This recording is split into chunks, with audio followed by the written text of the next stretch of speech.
Hi, this is Ibarionex from the Candid Frame, and today I'd like to talk about the creative way to use shadows.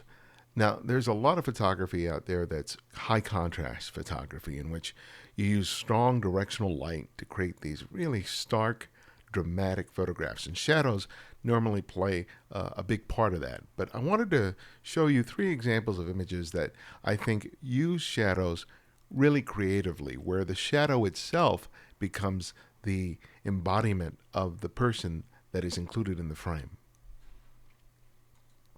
Here's this photograph by Dean Forbes. He shot this with a Fujifilm X-T1 at 1/350th of a second at f7.1 ISO 200.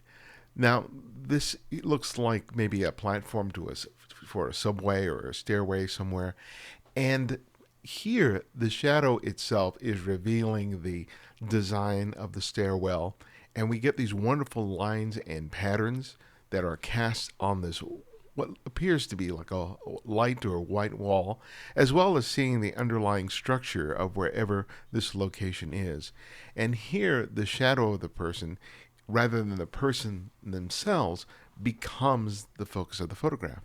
And I think that this is one of the first ways to think about using shadows. With street photography, we're often fixated on the person walking down the street or wherever they are, and we're not paying attention to the light and the shadows. And I think a great way to start getting in tune with light, especially for the purpose of street photography, is to go out there with the intention of photographing only shadows.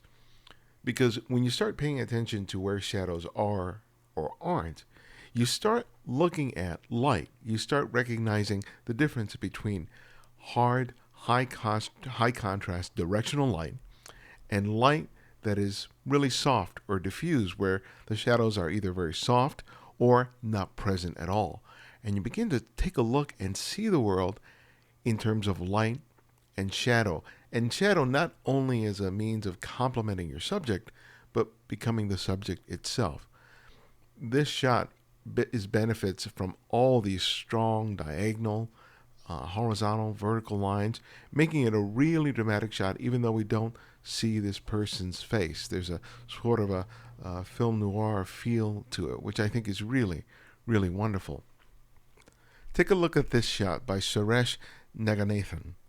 He shot this with a Fuji X100S at 1/500th of a second, f11 at ISO 3200.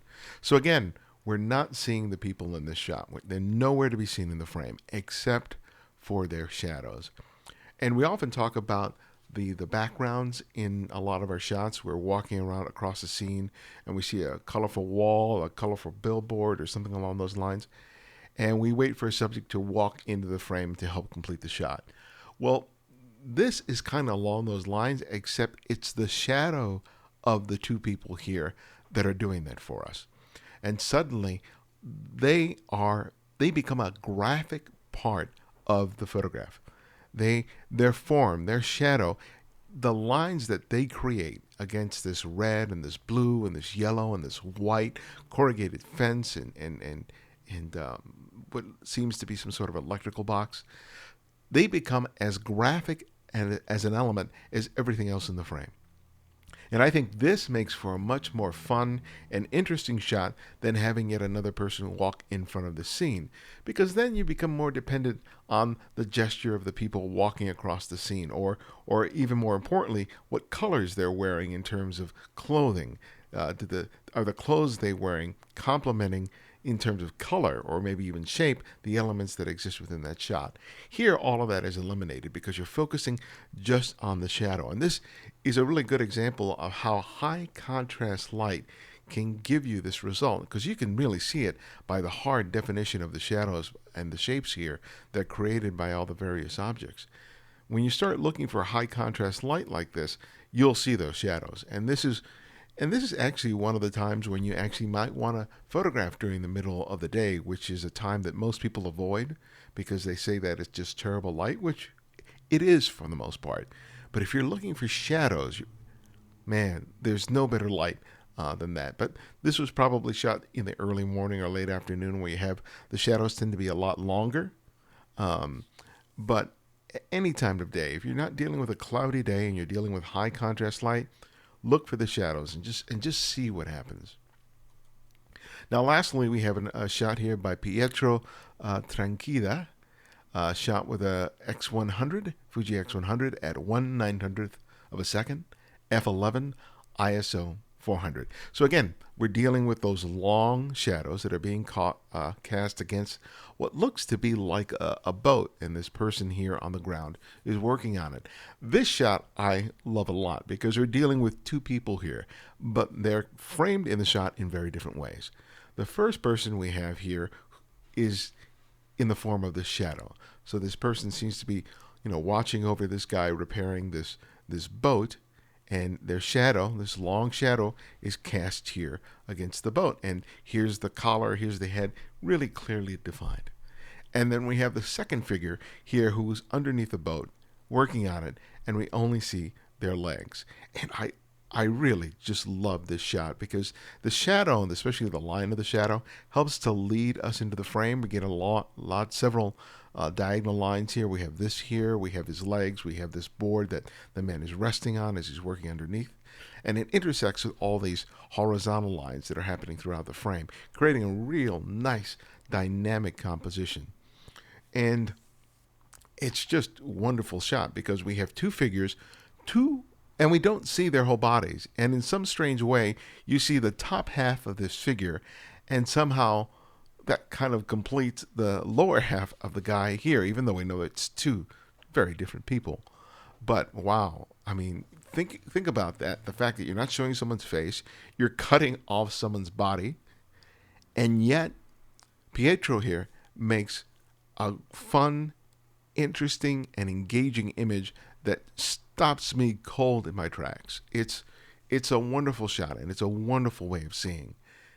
So from just these three examples, you can see how paying attention to shadows can result in some really fun and fascinating images. And if you've been stuck in what you're producing out there as a photographer out in the street, make it your duty for a week or even a month to just focus on shadows and see what you can make happen. I guarantee you that not only will you find some unexpected material with respect to your street photography, but you'll probably refine the way that you see light, and it will change the way that you make photographs.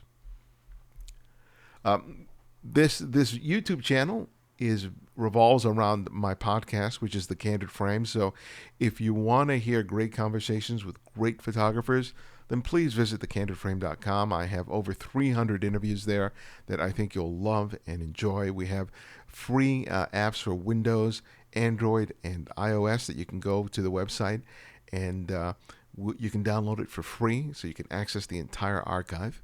And if you want to see what I've been doing lately in terms of my own photography, add me on Instagram or follow me on Instagram, and there you'll see stuff that I'm posting every day. And this reflects my current journey as a photographer. I have a website, I have a Flickr page, but right now my most current work can be found here at thecandidframe.com. And if you haven't already and you would like to contribute images to our growing community of photographers, go to Flickr and do a search on the Candid Frame and just ask to be added. And I'll be glad to do that and have you be part of the community that we're building here. And if you like what you're seeing in these videos, please subscribe and spread the word. All right. Thanks again for joining me, and I'll see you next time.